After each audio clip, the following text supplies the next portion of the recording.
Hello दोस्तों। आज हम बंगाल चुनाव के बारे में विस्तार से चर्चा करेंगे।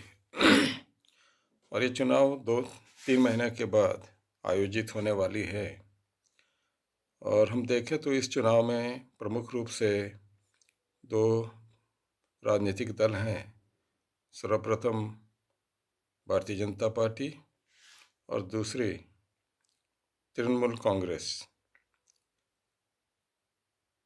कौन चुनाव जीतेगा ये तो समय बताएगा, लेकिन इसकी पृष्ठभूमि में अगर हम जाएं तो यह उपयुक्त होगा इस संदर्भ में कि हम एक प्रख्यात अंग्रेजी इतिहासकार आर्नोल्ड टॉनबी की पुस्तक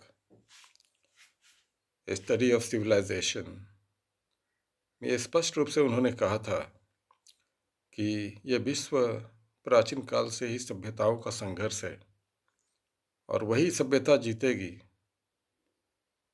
जिसकी अनुयायी बहुत ज़्यादा होंगे और वह ट्रांसेंडेंस अतिक्रमण अपने विचारों अपनी भावनाओं पर कर चुका होगा और समर्पित भाव से वह इस अपने भावना सभ्यता के विस्तार के लिए संघर्षरत होगा। तो यहाँ पर प्रमुख रूप से दो विचारधारा है, एक हिंदूवादी और दूसरा इस्लामवादी। और इस विचारधारा के प्रतिनिधित्व में दो राजनीतिक दल भी हैं। सर्वप्रथम हिंदूवादी भारतीय जनता पार्टी और दूसरा इस्लाम समर्थित तृणमूल कांग्रेस।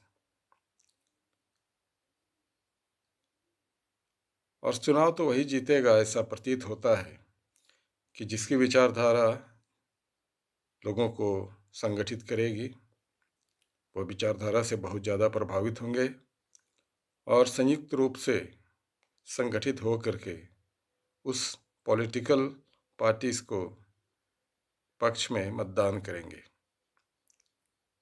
और यहाँ हम देखें तो ऐसा इस क्षेत्र का, इस राज्य का बहुत पुराना इतिहास है कि कभी भी यहाँ भारतीय जनता पार्टी जीत नहीं पाई है। लेकिन राष्ट्रीय स्वयंसेवक संघ अपने शाखाओं के माध्यम से, जो कि हाल के दिनों में 1800 से लेकर के वह शाखाओं की संख्या 23,000 तक पहुंच चुकी है। पिछले दो वर्षों में शाखाओं की संख्या 500 बढ़ चुकी है। इसलिए ये स्पष्ट रूप से यह चुनाव है, सभ्यताओं का चुनाव नहीं, यह सभ्यताओं का संघर्ष है और वही जीतेगी जिसकी विचारधारा जनता को के वोट में ट्रांसफ़र होगी। इस चैनल को लाइक करें, सब्सक्राइब करें और शेयर करें। धन्यवाद।